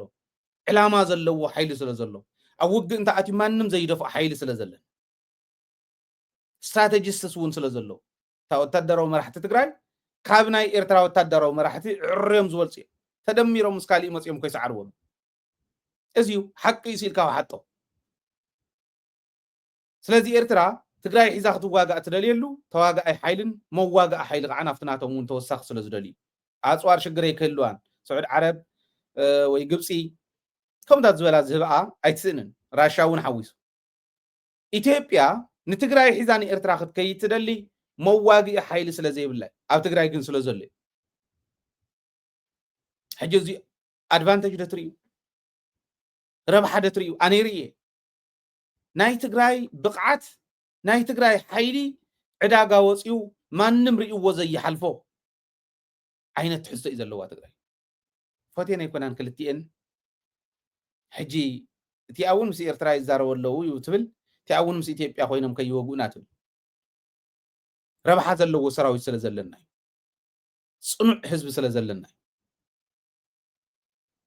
ግን ንሕና ምስቲ እውን ኣይኮናን ዓርስና ኮይና ታትጎድለና ታዝጎደለትና መሊእና ንሕና ኢና ኢልና ንሕና ኮይና ክንቀውም ክንክእል ኣለና ዝብል እምነት እዩ ዘለኒ እዚኣ ንክትግበር ሕዚ ኣመራርሓ ተባሂሉ ዝሽወም ዓብዪ ሓላፍነት ኣለዎ እዚ ይኾን ዘለዎ እዚ እንተዘይኮይኑ ግን ዋጋ እናኸፈልና ንነብር ክንከውን ኢና እሞ እዚ ሕዚ ዝኸይድ ዘሎ ናይ ፕሮክሲ ዎር ብደንቢ ኣስተውዒልና ምርኣይ የድሊ ኣሜሪካ ትራምፕ ምምፅኡ ናብ ፕሬዚደንትነት ዓባይ ሓደጋ ክትኮን ትኽእል ንትግራይ ኤርትራ ንክትውቃዕ ምንም ጥርጥር የብልን ትራምፕ ዘምፃሉ ክገብር ዝኽእል ሰብ እዩ ናይ ትራምፕ ቀሽዶ ናይ ትራምፕ ፀላይዶ ተባሂሉ ዝመፀ ግርሃም እውን ሪኢኹም ኢኹም መን ፀዊዕዎ ከም ዝመፀ ንፈልጥ ኢና ኣብዪ ኣሕመድ ይፀዋዕ እቶም ኢቫንጀሊካል ዝበሃሉ ፀዊዖም መምፅኦም ፀሎት ገበርና ካሊእ ገበርና እዚዩ ንተረኣየን እዩ ብውሽጢ ተሰርሐ ግን ንትራምፕ ከመይ ክእምነሉ ከም ዝኽእል ዓይነት ስብከት እዩ እዚ እዩ እዚኦም ክኸዱ ከለዉ ንሕና እንታይ እዩ ዘድልየና ዝብል ምርኣይ የድሊ ምስ መን ኢና ኣላይ ክንከውን ንኽእል ምስ መን ኢና መላፍንቲ ክንኮን ብዙሕ ምርኣይ ከድልየና እዩ ፍላይት መሪሕነት እዚ ምርኣይ ከድልዮ እዩ ፕሮክሲ ዎር እዩ ዓበይቲ ሃገራት እየን ዝገጥማ ኢትዮጵያን ትግራይን ኢትዮጵያን ኤርትራን ኣይኮናን ክገጥማ ከምቲ ዝነበረ ፕሮክሲ ዎር ፕሮክሲ እዩ ሕዚ እውን ክኸውን ንሱ ምስትውዓል ከድሊ ማለት እዩ እዚ ኢለ ክልተ ቪድዮ ትማለ ልዕለልኩም ዝነበርኩ ክጋብዘኩም ትማሊ ዘየዳለኽዎን ስለ ዝነበርኩ ሓንቲ ንምንታይ ኢኹም ሕማቕ ተልምዱ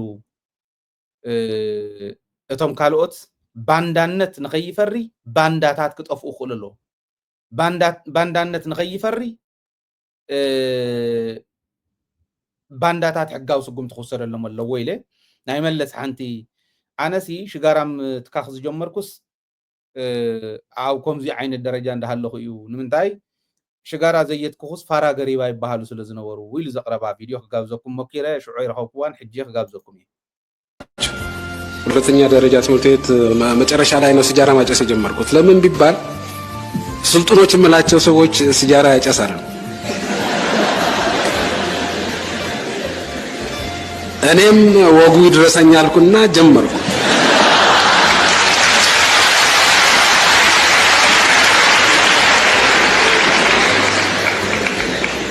ነገር ግን አሁን በሰለጠኑት ሀገሮች ያለውን ሁኔታ ስታዩ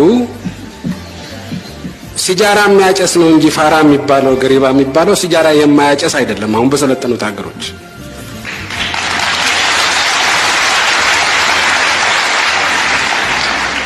ስለዚህ ይሄን አስተሳሰብ ወላጅ ብቻ ሊዋጋው አይችልም ስለዚህ እናንተ ወጣቶች ከዚህ ነፃ የሆናችሁ ወጣቶች በእውነትም ስልጡኖች እናንተ መሆናችሁ ሌት ተቀን ጫት በመቃም ከሰውነት ወደ እንጨትነት የተቀየረ ሰው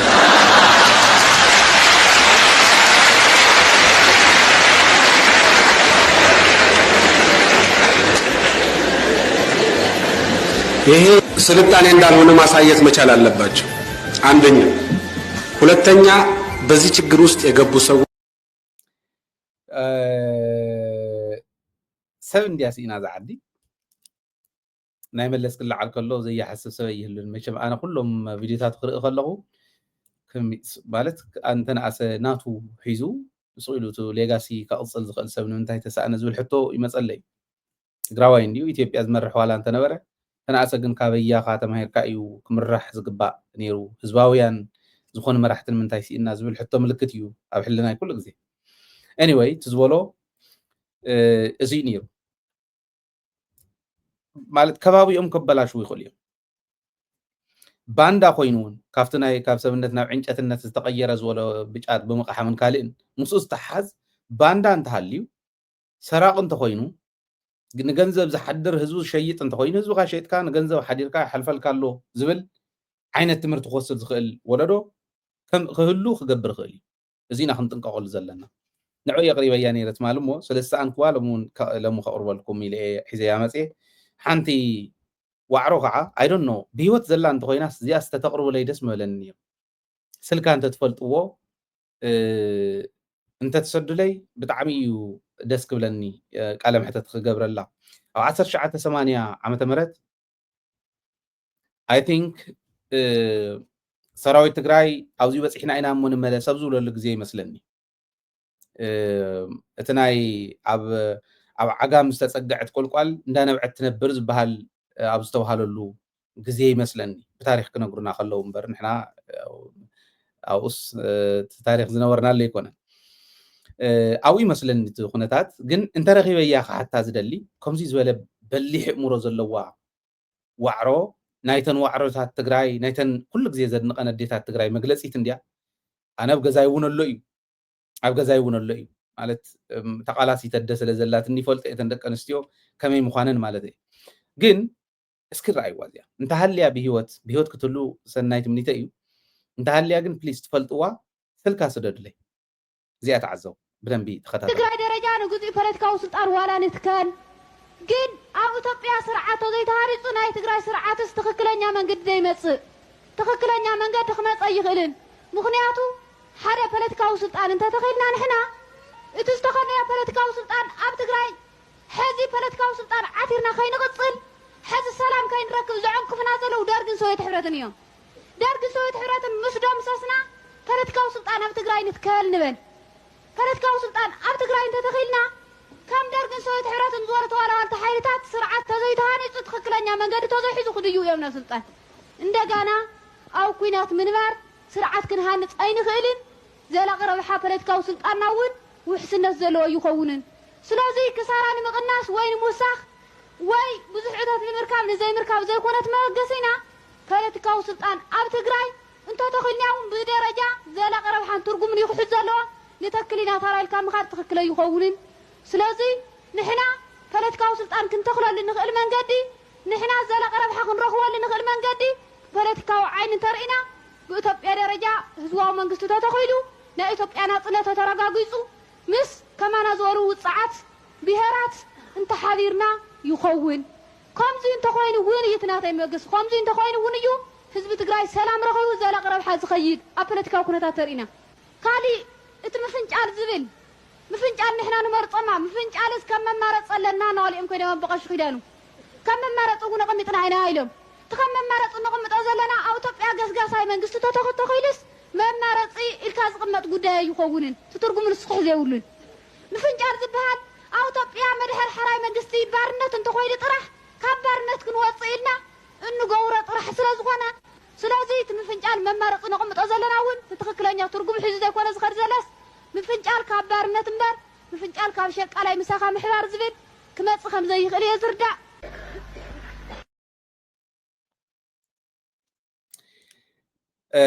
رغزኛ ፖለቲካ ፓርቲታት ናይ ትግራይ ፖለቲካ ትግራይ ከምዚ ኣገረመ ይትንትኖ ምንታይ ኢና ምስ ኢትዮጵያ ክነሓብር ዘለና ንብል ዝነበርና ምንታይ ኢና ብሄር ብሄረሰባት ንዓና ዝመስሉ ከማና ጭቁናት ዝነበሩ ካብ ጭቆኖኦም ተተራጊፎም ካብ ባርነት እንተወጽዮም ማዕርነታዊ ሓድነት እንተሃልዩ ዋጸና ኢልና ተቃለስናሉ ንምንታይ እዩ ሞ ማዕርነታዊ ሓድነት ምስ ረጋገጽና ባርነት ትግራይ ክመልሱ ኣብ ልዕሊ ትግራይ ዝግበር ዝነበረ ጭቆና ንክመልሱ ዝኸዱ ካብ ባርነት ክነምልጥ እንውስኖ ውሳነ ብጭንቀትን ንሶም ብዘምጹልና መከራን ተደፊእና እንውስኖ ውሳነ ክኸውን ዝኽእል ከንታይ እዩ ብኸም ኢልካ ወሲንካ ካብ ኢትዮጵያ ተፈንጨልካ ተገንጸልካ ክርባሕ ዝኽእል ክመጽእ ዝኽእል ረብሓ ከንታይ እዩ ትጉድኣት ከንታይ እዩ ኢሉ ተንቲኑ ምስ ናይ ዓለም ፖለቲካል ዳይናሚክስ ተታሒዙ ክትንትን ዝኽእል የለን ህወሓት ይብል በቃ እምኒ ጭርግፍ ከም ዓውሒ እምኒ እንዳጨርገፈ ዝኸይድ ፖለቲከኛ ጥራሕ እዩ ዘለን በቃ ከለልካ ተጸዊዕካ زم سوات اليوم يوردون دي أخلهم 50 عامات غيرهم يقولك 300 400 عامات زغبروا بارتيتا تاع عالم ابزلولو اوز عالم زين دا نبره 50 عامات غيرهم يمو يلقو يبلك اروكتت يبل ما عات من سيب زلو تود 50 غير يتو هايلوس تملك 30 دق 4 اتيم زلو افت بارتم مرار حزنيو اروكتت يبحال ازي ون فولي خردا زي يخل بوليتيكኛ حزنا نخدلو غزينا زلنا ندحري دينا نخد زلنا 50 تقيمه كمزي انزبلا وعرتات بزنورالو ኣዴታተን ወፅን ፀርፋ ገነት ደገለ ትበሃል ሰበይቲ ሓንቲ ዝኾነት ታይልካ እያ ኢሎም እዮም ንዓይ ፀርፉን ነይሮም ፀሪፍካ እያ ኢሎም ጋሕባ ናእታ ጋሕባ ስኳ ካሊእ እያ ዝኾነት ከምኡ ኢልካ ፀሪፍካ ኢሎም ነቲ እውን ይብል ነይሮም ኣዴታታት ፀርፍ ፀርፉ እውን ክንእሳይ የጉራዕ ኢላተን ነተን ደቀን ተሰዊኦምን ሰውተን ተሰዊኦምን ንባዕለን ገሊአን ተወቕዓ ንመንነትና ንክብርና ዘይገበረኦ መስዋዕትነት ዘይከፈለኦ መስዋዕትነት ዘየለ እንዳሃለወ እንደገና ወፅን ዝፀርፋ ኣብኡ ወፂና ወሪድና ናብ በዓል ሰብለ ወሪድና እቶም ሰብ ናብ በዓል ሰብለ ወሪድና ሕሰብዎ ከምዚ ዝበላ ደቂ ኣንስትዮ ትግራይ ኣብ ዝነበራሉ مستن مرحت زبها الحزي أفتنا كحدة حيلي أخم يخم داولنا يوم زنبرنا زل ورايون أمن تاي درجة خمسة لنا خرد أكمي نوعينا نقال سنيرنا نوعينا نقال سومنيرنا قال إتا أمري ولن لذي بتعمي مال سميع زي منوا إيازا حد صار كوينا تا فيديو بر كلك زي زريع موبايل له تعمي جرماني تندك أن سيتقرأ تشعر زنبرا قالت أبغى زي ونزري أصل زخنة دك أنا سيتقرأ سئلة بلايندلي يكونن زدنقن بتكبر كمان من العلقين كمر حزق الأم قانن خم وخوينا سلزعوا خم ندار أخو سلزعوا هو أبغى زي ونيه نا نزاو عرضي أجن سلكات فولت انتهاليهم بهوت انتهاليا كتلو تعمي تمني تيو سلكات فولت انتهاليهم قد لا أخلي بس كنا مالت انت أيني رفت زين سو تايز وهاو منير انت عين تمرتي إز وهاو منيرو كتنقرنا مالتي جزي خوات خل عدخنا أدخلنا جن تنشجويا انت خوينن عدز مرحزنا ورا بايتو خوينن عدز مرحزنا ورا دك أرستيو بدن بندا زورنا انترفيو كنا قبرينا زيق علي أمود أتا تمالي انتاي لكم نيرة نقول سنة تقرأي كنا الرجاجة نخلينا نحنا مريت تقرأي زرع خلو زوكل حزون زيا بدن بنحزة قريت كمون لطفوا ناب تفعلي بلاتفورمز أنتم تفعلي أنا محاورة وميديا مساختي تبلو بلاتفورمز تنتفو مناسي تقرأي مجبوح سنة أختار رجاجة تخللو بتمكحتا يكون وصراحة هذا زرع خلو زوكل مريت سلزلواي سيلكا زودق خلو زوكل أو زعدي أسيديك سويل تريت غيركا سلاين زخنة شوام زخنة سويل حمد تريت غيركا حكيمكا ايو زوقل ابعدنا يترف ده حاسب كالو زريق خايو كتحلف تشكيم كاز فسسكاون بقولي اخا ترخبو تمريتكم ات حزب صعرامي كمان من العلي بصعرو زفلت حزبي حزب تግራይ እዚኦም ክልቲኦም ከነራኸብ ከለና ጽቡቕ መሪሕነት ብላዕል ኮይኑ ህዝብ ንኽቅየር ዝሓስብ ህዝባዊ ዝኾነ መራሒ እንተሃልዩ ክንቅየር ከም እንኽእል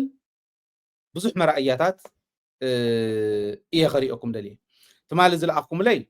ኣይም ትማልኩም ሰሓተትኩም ዝለኣኽኩም ለይ ብዙሓት እንዲኹም ንኹሉ ከቕርቦ ይክእልን ግን ካብ ክልተ ቦታ ዝመፃኒ ከቕርብ እሞ አይ ቲንክ ጽቡቕ ኤግዛምፕል ክኾነና ይኽእል እዩ ማለት እዩ እዚዩ ኣብ ፅምብላ እዩ እዚ ትሪእዎ ዘለኹም ኣብ ፅምብላ ብርሃነ ዝበሃል ጣብያ ናይ በርበረ ብመስኖ ዝወቀለ በርበረ ኣውቂልካ ብመስኖ ከምዚ ጌርካ እንድሕር ክወቀል ዝኽእል ኮይኑ እዚ ናይ መስኖ እዩ ማይ ክፅናዕ ክኽእል ኣለዎ ማይ ናይ ትግራይ ከዓ እኹል ዝኾነ ማይ ዘለዎ ዓዲ ስለ ዝኾነ ሞያይ ስለ ዝኾነት ብደንቢ እውን ስለ ዝርዳኣ ስለ ዝፈልጣ ክንገብሮ ንኽእል ኢና ካብ ማንም ዘይንልምን ክንከውን ንኽእል ኢና እዚ እቲ ሓደ ካብ ማንም ዘይንልምን ማሕበረሰብ ክንኮን ንኽእል ኢና ሃገር ክንኮን ንኽእል ኢና በርበረ ስለ ዝወቀለ ኣይኮነን ዝብል ዘሎ ሓደ ናይ ንኣብነት ናይ ሸራሮ ራእይ ክብረት ይሃበለይ ይቐኒየለይ ብመጀመርያ ስሞምን ነባርነቶም ዶ ክገልጽለይ شومي أنا زقالم حتى تزيو زبقع أخون يغني اللي شومي عوان شيل زولاي بهال ويكاتا قال على عوان شيل زولاي ورهب بهال ما يغني اللي لما عنتي أبدنا موسنو صراحة إنا ترخيبنا زلنا مو سي أتقلا لي نايتي موسنو زنبر خونتات كوجه أمر أجميرو أبز موسنو قاتي مدنبرت أجمات ሕዚ ናይ ዳግም ሕውየት ንምስራሕ ትኸድዎ ዘለኹም ከይድን ኣጠቓላሊ ዘሎ ኩነታትን እስቲ ግለጽልኝ። ኣጀማምርኡ ስኢሉ ካብ ፀገም ተበጊስና ኢና ጀሚርናዮ ኣብ 95 ኣከባቢ ጀሚረዮ ኣብ በረኻ ኣብ ድፋዕ ነይረ ምስ መጻኹ ትገዛይ ዓኒ ምስ ፀናሓኒ ዝነበረ ሃፍተይ ኩሉ ተወሪሩ ጠፊኡ ምስ ፀናሓኒ ጀሚረዮ ግን ፅንዓት እዩ ኩሉ ፀኒዕና ከይድና ነርና ኣብዚ ናይ ጀኖሳይድ ግዜ ፅቡቅ ብርክ ምስ በፃሕና እንደገና ካልኣይ ዕንወት በፂሕዎ ኣሎ ኣብዚ መስኖ እዚዩ ልዕል 27 ኣባጊዕ 3 ሞተር ጋሪ ኣብዚ ምስ ኣድጉ ልዐ ፅምዲ ብዕራይ ተወሲዶም እዮም ካብኡ መሰረተ ልምዓት ዝበሃል ናብዚዩ ታዝነኣሰት መርፍእ እውን ይተረፈት ነብዚኣ ግን ተስፋ ቆሪፅካ እውን ስኽ ስለ ዘይበሃል ትዝፈረሰ የቃንዕ ኣለኹ ኣብዚኣ ዘይተቆርፀት ማንጎ የላን ኣብ እግሩ ሓዊ ኣጉዶም ልእዮም ኣብዚዩ ዝነበረ ኣይ ፕሮሚስ ከቕርበልኩም እየ እዚአን ሓንቲ ጥራሕ ኣይኮነትን ብዙሕ እንድዩ ኣብ ሸራሮ ባይዘወይ ናይ ኣግሮ ኢንዱስትሪ ሰንተር ክትኮነልና ትኽእል እያ ሸራሮ ንትግራይ ናይ ኣግሮ ኢንዱስትሪ ሰንተር ክኾና ካብ ዝኽእላ ሸራሮ ሓንቲ እያ ጎልጎል ራያ እውን ከም እንብሎ ሸራሮ ብጣዕሚ ወሳኒ ቦታ እዩ ከቕርበን እየ እዚአን እቶም ኢንተርቪው ዝገብሩ ዘለዉ እውን ብደንቢ ከቕርቦም እየ ንበይኑ ክቐርብ ዝግብኦ ስለዝኾነ ማንጎ እዚዩ ተሸይጡ ክንደይ ዘውፅእ ማንጎ ሸይጥካ በርበረ ማንጎ ሸይጥካ መሸላ ማንጎ ሸይጥካ ጣፍ ክትገዝእ ከም ትኽእል ትፈልጥ ዶ እዚ እዩ ኣነ ዝደሊ ማይ ኣለና መሬት ኣለና ጅግና ህዝቢ ኣለና ፃዕራም ህዝቢ እዚ ወዲብካ ነዚኦም ሕዚ ተሰሪቑዎም እንድዩ ኦኬ ኣጆኹም እዚአን እንዴን ተወሲደናኹም ስለዚ ነዚ ማንጎ እዚዩ ዕዳጋ ክፍጠረሉ እዩ መንገዲ ይኸው ይፅረግ ነዚ ትሰርሕዎ ዘለኹም እዚ እውን ክትውስኹ ንደሊ ኢና ዘርኢ ይኸው መዳበርያ ይኸው ዘመናዊ ድኹዒ ከምዚ ገይሩ ክህብ ዝኽእል ኣመራርሓ እቲ መዳበርያ ኣይ ዶንት ኖ ምስ ይኸድና ይፈልጥን ግን ኣብዚ ኣብ ናህና ዩኒቨርሲቲ ፍታኣነ ዘለኹሉ ዩኒቨርሲቲ ናይ ሽንቲ ቤት እቲ ዌስት ማለት እዩ ሰገራ ናይ ሰብ ሳንዳት ሓማቕ ናይ ከፍቲ ድኹዒ እዩ ሕና ብኢድና እንዳተጨማለቕና እንዳፀረግና ኢና ዓቢና ኦኬ ገደናና ብድኹዒ ዝፀገበ ፅቡቕ ምህርቲ ዘፍሪ እዩ ከምኡ ዓብይ ኣነ ወዲ ገባር ስለ ዝኾንኩ እታ ናይ ሰብ ግን ኣውፅኦም ኩክ ኣይላንድ ዝበሃል ኣሎ ኩክ ኣይላንድ ዝበሃል ኣብዚ ቀረባና ኣይላንድ ኣሎ ኣብኡ ከይዶም ኣይላንድ እንድያ ደሴት እንድያ ናይታ ደሴት ብሙሉአን ናይ ሽንቲ ቤት ወስት ትሪት ዝግበረለን ሰንተር ኣሎ ኣብዙ ናህና ዩኒቨርሲቲ ተሰሪሑ ሕዚ ምስ ተሰርሐ እቶም ፓቶጀንስ ኩሎም ጠፊኦም ናብ መዳበርያነት ናብ ዘመናዊ ድኹዕነት ይቕየር ኖርማል በቃ ትሕዞ ትዘርኦ ዓይነት ማለት ከምኡ ገይሮም ቀይሮም ናይ ባዕሎም መዳበርያ ባዕሎም የፍርዩ እታ ደሴት ባዕላ ትኽእል ማለት እዚ ዩኒቨርሲቲ እዚ ይሰሪሕዋ ሕዚ ናህና ዩኒቨርሲታት እንታይ እየን ዝሰርሓ መዳበርያ እምበሉ እንዶምፁልና መዳበርያ መፀን ክብል የብሉን ኣነ ብከምኡ ይዓበኹን ባይዘው ድሕር ኢሉ ኦፍኮርስ ጣፍ ዳጉሻ ክትዘርእ ከለካ ከምኡ ንጥቀም ነርና ኢና ሕዚ መሸላ ክትዘርእ ዒልቦ ክትዘርእ ግን ድኹዒ ኮምፖስት ከምዚ ዝብለኩም ዘለኹም ተተኣታት እዮም ምሁራን እውን ከምዚ ጌርና ደጊፍናዮ ነቲ ገባር ክንቅየር ንኽእል ዶ ትግራይ ኩሉ ተፍሪ ስለ ዝኾነ ልቢ በሉ እቲ ማንጎ ዝረኣኹሞ ጥራሕ ኣይኮነ ኦኬ እዞም ዝረኣኹሞም ኣያ ጥራሕ ኣይኮኑ رأيهم زورد وزلونا بعلاء يا علاء تازقوم العلاء تا جنريتر ونونيا اوكي يا علاء يقولوا ازي اوبن ويل ندينا نقولو اوبن ويل يو مسؤولو اوبن كفت زخونه غدغاد مالتي خالي تامري يقول هذي ابزا قربازي اماين تترخيبا ياس مالت كم مريت كندينا اكل كم زلاوتا غدغاد راي وعلانديا علاء بحيل سب تقعتت ماشينات اللواي زخوعتا ماي كوعيتن زوصا ماشينات اللواي بتግራይ نغبار كم زول موديل غبار موديل كون نيلكا تشلمو بب ورد انمنتاي دريلينج كامباني زي دريلينج ماشين زي يلو ناي ماي بيرو ناي ماي هافتي ناي وردا 1 تيرامتر ሓንቲ ቴራሜትር 96 ቴራሜትር ክንደይ ዋገን ይመስለኩም? ቴራሜትር ማለት ናይ ጂኦፊዚክስ መሳርሒ እያ። ማይ ከርሰ ምድሪ ማይ ኣበየናይ ክንደይናይ ዝኣክል ዴፕስ ካብ ሰርፌስ ካብቲ ገፀ ምድሪ ክንደይናይ ዝኣክል ዴፕዝ ዝርከብ ኢላ እትምርምር እያ። ኣነ ንሃረማያ ዩኒቨርሲቲ ሓንቲ ክገዝእ ኣላ ከለኹ ኣነ እየ ገዚአ እያ እታ ናይ ሃረማያ ዩኒቨርሲቲ ካብ ስዊድን እየ ገዚአ እያ። ኦኬ ባዕለይ ከይደ ስዊድን እውን ሰልጢነ እየ ታንክስ ቱ ናይ ሃረማያ ዩኒቨርሲቲ ሪሰርች ኦፊስ ዝነበረ ሽዑ ብጣዕሚ ማለት ሕዚ እውን ፕሬዚዳንት ይመስለኒ ዶክተር ጀማል ዝበሃል ኣፅዲቁልና ሪሰርች ኦፊስ ስለ ዝነበረ ኣፅዲቁልና ከይደ ባዕለይ ገዚአ ንሃረማያ ዩኒቨርሲቲ ናይ ማይ ሽግሩ ፈቲሐ ናይ ከባቢ ናይ ማይ ሽግር እንዳፈታሕና እስካዕ ግራዋ እስካዕ ሶማልያ እንዳኸድና ኢና ነርና። ባዕለይ እየ ገዚአ እዮ እንተኣምረ ኣይኮነን ስጥቕሙ ክነግረኩም ደልየ። ታሓንቲ ሽዑ ዝገዛእናያ 2 ሚልዮን ቅርሺ እያ። 2 ሚልዮን ቅርሺ ንሓንቲ ቴራሜትር ገዚእና። ቴራሜትር ኣብ ኦልድ እዩ እምበር ኣይ ቲንክ ሳስ 1000 ዝበሃል ኤስኤኤስ 1000 ዝበሃል ይመስለኒ ናይቶም ማይ ሃፍቲ ሕዚ ግን ኢሜጂንግ ዝሰርሑ ባዕሎም ኣሎ 2 ሚልዮን ዋላ ዳብል ኣፕ ንግበረን ከቢሩ ኢልና ዶላር ከቢሩ እዮም ይግበርዎ እሞ 4 ሚልዮን ንበል 4 ሚልዮን ትስእን ሓንቲ ወረዳ ሓደ ሌባ ዝሰርቀን ኮይን ሓደ ሌባ ዝሰርቀን እየን 4 ሚልዮን ኣውፅያ ሓንቲ ወረዳ ግን 96 ኣለዋና 96 ወረዳ ዋላ 100 ንበለኒ ካልኩሌሽን ክትዕመልና 400 ሚልዮን ማለት እየን አይ ሚን 4 ሚልዮን ማለት 400 ሚልዮን ማለት 400 ሚልዮን ንመላእ ወረዳታት ትግራይ ኩለን ሓንቲ ናይ ማይ መመርመሪ ማሽን ይህልወን ማለት እዚ ይህልወን ትሪእዎ ዘለኹም እዚ እንተሃልይወን ሓንቲ ድሪሊንግ ማሽን ክንደይ ዋጋ تا وردا بعلا ክትገዛእ ትኽእል እኳ ታ ማሽን بعلا ምሕሳብ እዩ ተሳኢኒ ገንዘብ ሚልዮን ሰየጥፉን ኣማኢት ሚልዮናት ኣየጥፉን ካብ ናይ ወረዳ ባጀት ወላ ሓንቲ ባጀት የጥፍዎ ይብልዑ እንዶ በሊዖም ተሰርሑ እኮ ፅቡቅ ነይሩ ሓሰረፅ ግብ ሓዲርካዮ ለጥ ዝብለካ ኣልዋይ ብዕራይ ማለት እዩ መሪሕነት ናይ ትግራይ ከምኡ ኮይኑና እምበር ዋላ በሊዖሞ ንዓበል ህዝቢ ዋፅእ ተባሂልስ ናይ ሓንቲ ወረዳ ህዝቢ 4 ሚልዮን ገንዘብ ዋፅኡ ናይ ሓንቲ ጣብያ ሓንቲ ኢቨንት ክትስራሕ ትኽእል እያ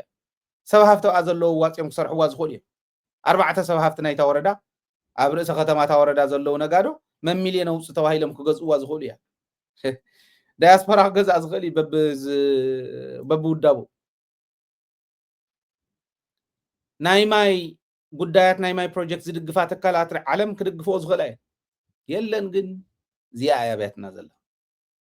ሳን ተስሪሕኹማ ብትክክል ክድገፉ ዝግብኦም ኣያታት እኒውና ክድገፉ ዝግብኦም ጀጋኑ ገባራት እኒውና ዘመናዊ ገባር ማለት ከምዚኦም ዝበል እሽሞ ክብረት ይሃበልና ይቀኒልና እስቲ ስሞምን ጠቅላላ እንርከበሉ ከባቢ እንደክገልጽልኝ ጽቡቅ ያው እስካትኩም መጽኹም ነቲ ወላና ህና ይኹን ናይ ወልቅና ግን ናይ ህዝቢ እዩ ናይ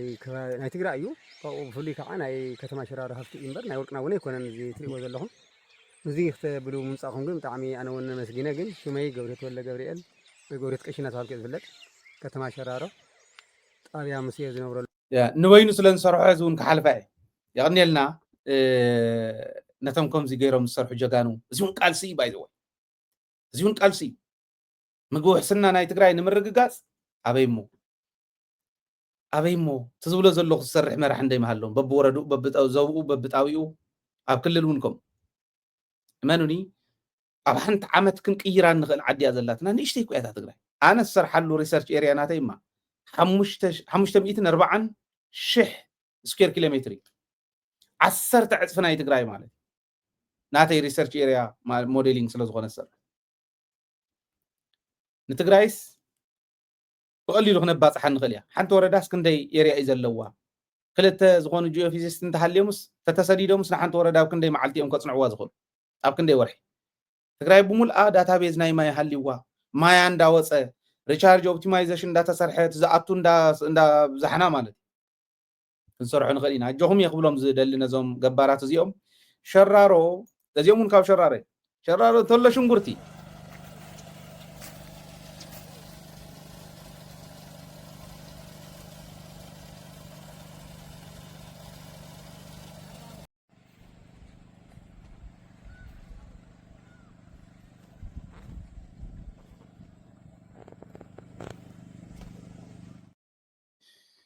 طعمي يزحقس بطعمي دسيل انهم زيو زول جبارات سلا زلونا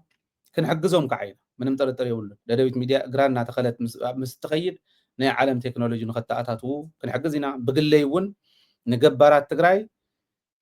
زي يخون غزي بالليل كحجزي بقلي ون تكالنا ون تكالكم يو كحجزكم يو اجوكم يا قبل زلل نحزي